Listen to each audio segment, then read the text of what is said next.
Hello, it's Josh again with from the Forward Trailer with another video where we just make stuff, and we are continuing our Nerf Strongarm cosplay modification.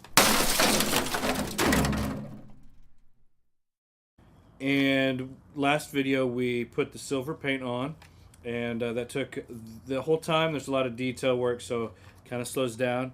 We started putting on a little bit of the silver of the the Rub and Buff metalizer on some of the other parts. We're going to continue doing that today. So I'm going to go ahead and get started with that. I'm just going to take these parts one at a time, and I'm going to use my cloth that that we started using last time, and the metalizer, and a nice dry rub, kind of like I started last time. I hope that we can get all of this done today and in this episode, and then move on to the weathering in the next episode. But we'll see how far we get along. It always takes longer than I think in my head. So, when you get a part like this, you have to decide what you want to do. So, is this part going to be a silver part that has black gunk in it? Or is it going to be a black part where some of the black, or the bluing in gun terms, has worn off? And this we made black, silver with gunk. This I want to make that look like it's supposed to be black, but a lot of the black is worn off through use. So it needs to be really, really light, and I go really light around it. So, and then you got to think, what are the areas? All of the areas that stick out the most are going to be the ones that are going to get scuffed. And what direction is the scuff going to come from? It's probably going to come, from the front, like this.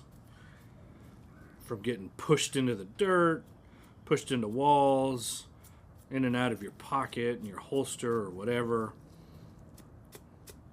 So these are actually going to be like, some of it's worn, some of it's scratches. We always talk, the technical term would be we're adding a narrative to it. What that really means, we're adding a story, that there's a background to this piece. That this gun doesn't look like it just came from the factory. That actually belongs to somebody, and has belonged to somebody for a little while. Don't go too heavy at first. You can always add more. It's really hard to take away. Don't try to make it solid. If there's imperfections, it's supposed to be imperfections. Don't make it too regular. It can be heavier on one side than the other. That's fine. This is heavier on this side than it is on that side. I'm not going to try to go even it up necessarily. And the drier this gets, the more then you're just putting a real subtle silver on it. And you're, instead of, you're more, I don't know, it's weird. It's like polishing the black. But also, there's some rifling in here. So I like to get some on there and actually get my, not too much, but enough so that just the tips of the rifling get worn. Yep. So it looks like that bullets have passed through there. That looks really good. All right. Same thing with the trigger. This, I'm going to say that this, now you can go a different direction on this if you want. It's all up to you, artistic license. But I'm going to say that this trigger is supposed to be black, and that just from touching it with your finger has rubbed off the bluing and started polishing the metal again. So where your finger touches is going to be really silver, but then the rest is not going to be that silver. And then where it slid in and out, especially around these holes, so real light. Notice I didn't go back to this. I've already wiped off most of the wax onto here, and now just with just the residue, I'm staining the rest, and just a little bit, just so it looks like, you know, it's moved in and out of the mechanism and scratched. So real light touch. Same thing with this. This is a piece that I want to appear to be black, that has had some of the bluing. Anytime you get something round, just go around the outside of it. Because those parts are the parts that, anything that sticks out, any bumps. And then I like to go just edges, corners, because corners wear before anything else. Edges.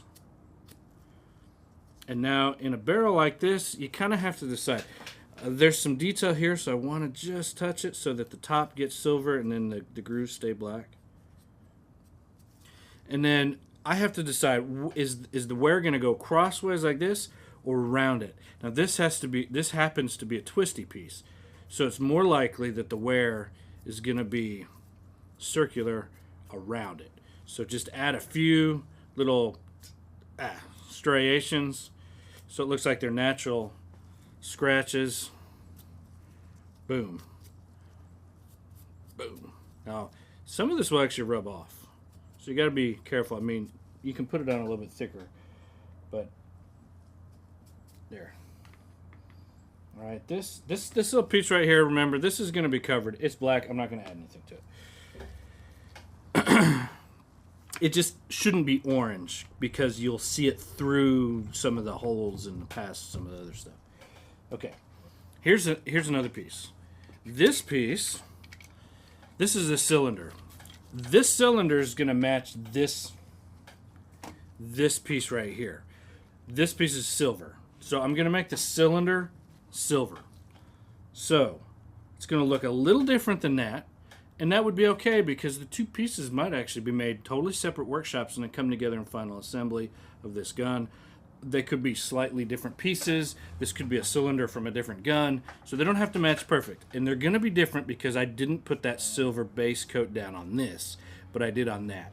And that's, no matter what you do, that's going to cause the two to be different. But because this is silver with black gunk on it, it's okay to put this on pretty heavily. Now you might not want to just cover it like you're painting. Even then, you want some of the black to show through, but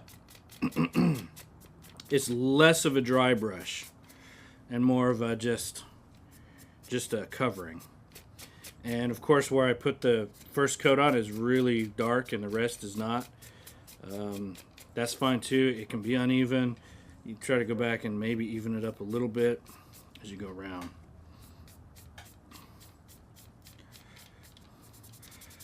This is going to take some dressing. So your first pass on this is not going to look that great. It's going to take a lot of work to get. So let's see. Remember that same thing, the more gunk is going to be up around here, in these grooves and in these grooves. So where you want it the most solid is in this area right here, going towards the groove, so that you can see that it's shiny here. The closer you get to the groove, the less shiny it gets. Now this is a little rough. There's actually some like dust nibs and things that got in the paint, which are okay. That actually gives character, and it makes it look like the gun has corroded slightly, and that's fine too.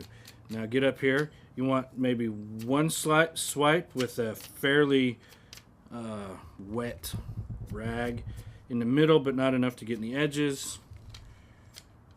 On each one of these little indentions. This indention is really rough. This whole side is really rough. Looks like maybe, you know, it will end up looking like maybe it rolled on the ground. Oh, that was too much. See, it's hard. If you get too much and it got down in that crack, there's not much I can do. I removed most of it. That's okay. So even then, you can't get too much. All right.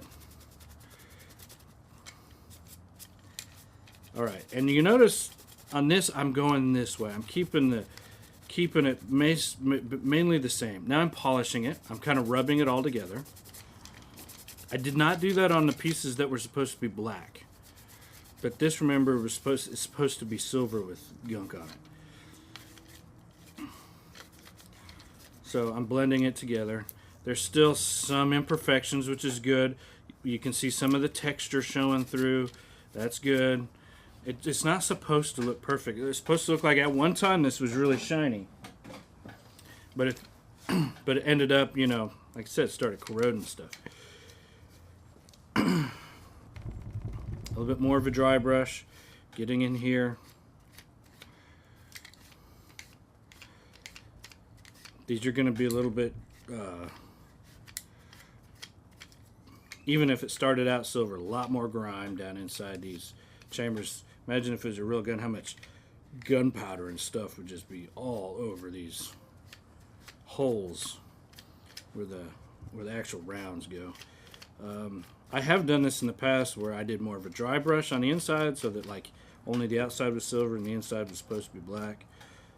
But that's up to you. Around the outside, catch just the edges. Now I'm trying to keep this thing in the middle kind of black, so I'm just getting the edges. Here's the, it doesn't have to be perfect, and it doesn't have to be even. All right, the back side. You don't really see the back side very often, but it is there. So I'm not putting it on real heavy here. More real light but even. This piece is a mirror of this piece. It goes on the other side. So I'm not making it silver like this. I'm making it match this piece more. So, real dry, just the edges, You don't see it much. It rotates, so I'm kind of making like it's scratched in a circle.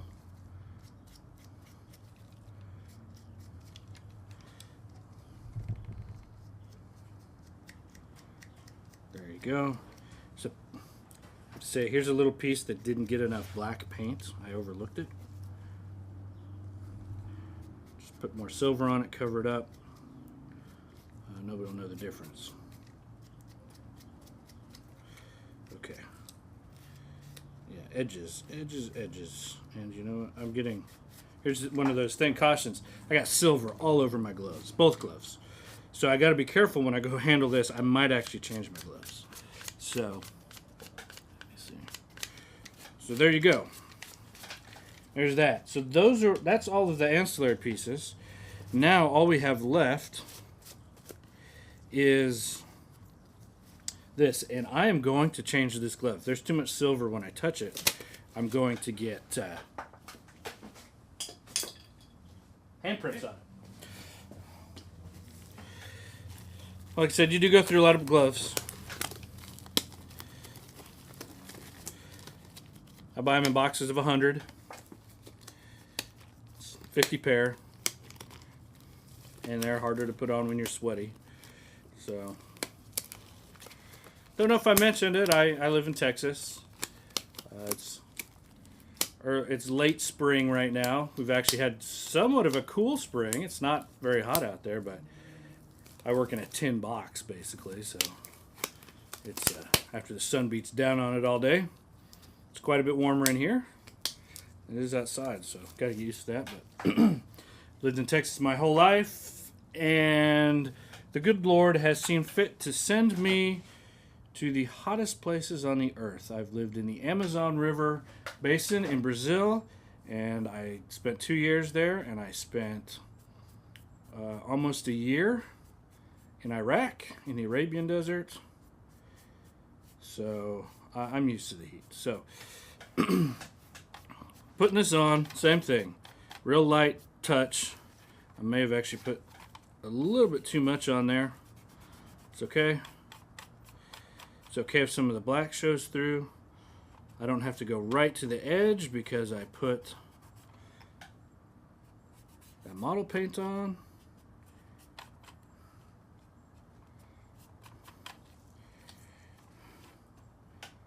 little bit more. And there you go. This side's going to be different. This side's shaped different. Has a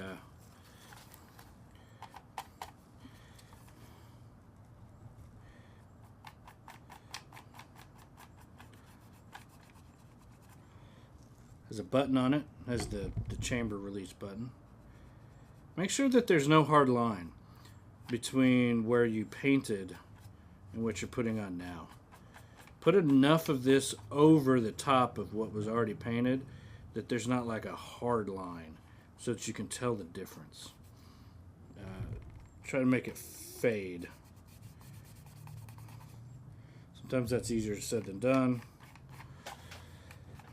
You notice I really don't want, I want black to show through this button. I only want the silver on the outside. I was real careful with the paint not to put any down there. In that little groove like that, I left it brown. Now it looks kind of unfinished right now, but when I add some of the detail later on, it'll look better. So, let's see. Of course, this I didn't get with the, so add a little bit of silver in there. All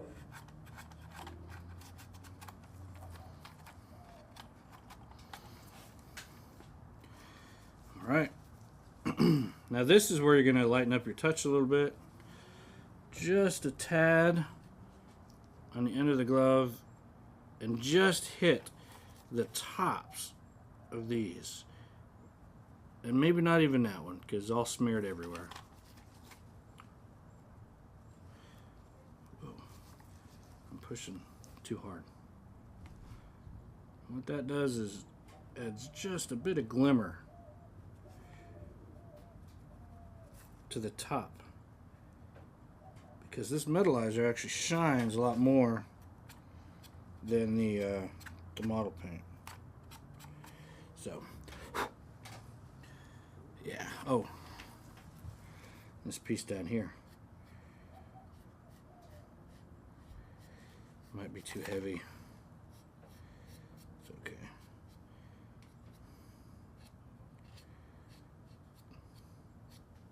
Make sure you get the back side without getting any on the handle. And yeah, I probably put it on too heavy. That's okay, it looks too new. I can touch that back up again with, I come back with the weathering. So that would be that, except in this case, this concept is that the rest of it is black, also black, blue, metal. And that although this part was supposed to be silver, the rest is starting to turn silver as the bluing is wearing off. So this is where you get really light. And I didn't even dip it. I'm just with the residual that's on the cloth. This is where, you know, you're caulking it, so you're going to get streaks running down it where the cracks are. I'm not putting it, I'm just back into the pool. I'm only touching where I've been rubbing it off. All right. Any kind of exposed open square like this is a good place to find an edge. Up here, you see?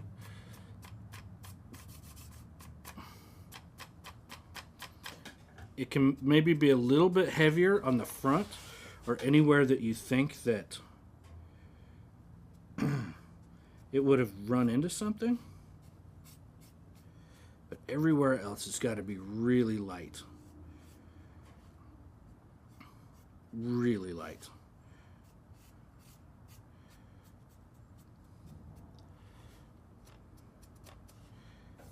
Like there, it might have hit along the edge of the rails. But everywhere else, almost like, oh, so light. Just a really light touch. I'm just about running out of time in this video, but we are getting close to being done with the metalizer.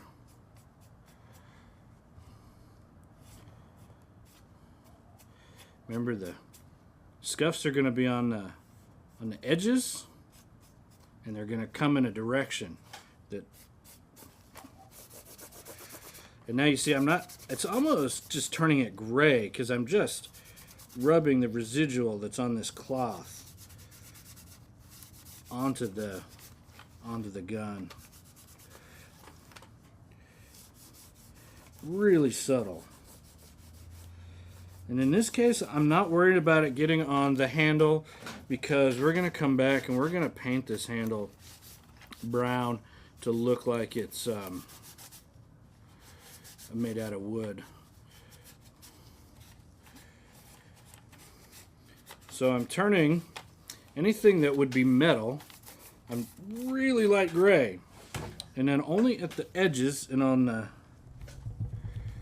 front here, I think I've run out.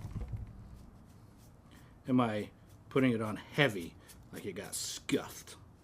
Yeah, there you go. Oh yeah. Oh yeah. And then along the, boom, you see how that just came out? Boom. Just across the top. Other side. Boom. Oh, gotta reload. Look at that. Beautiful. Scuff it up. Especially the hard edges. Yeah. Because those hard edges, you know, they hit the ground. This is where you separate the men from the boys. If I were just to go all over it, that's one thing, but no, it can't be so regular. It's got to be irregular. It's got to tell a story. So I say, man, somebody dropped this one time and there's this gouge in it. All right, so I'm running out of time. Like I said, I'm going to keep doing this a little bit until I'm happy with the amount of hard edges versus just grayed out areas. And in our next video, we will start applying the weathering.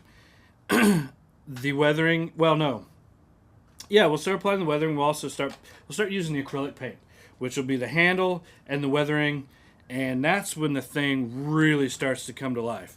But as you can see already, wow, what a difference that makes. Isn't that beautiful? It's already starting to look great.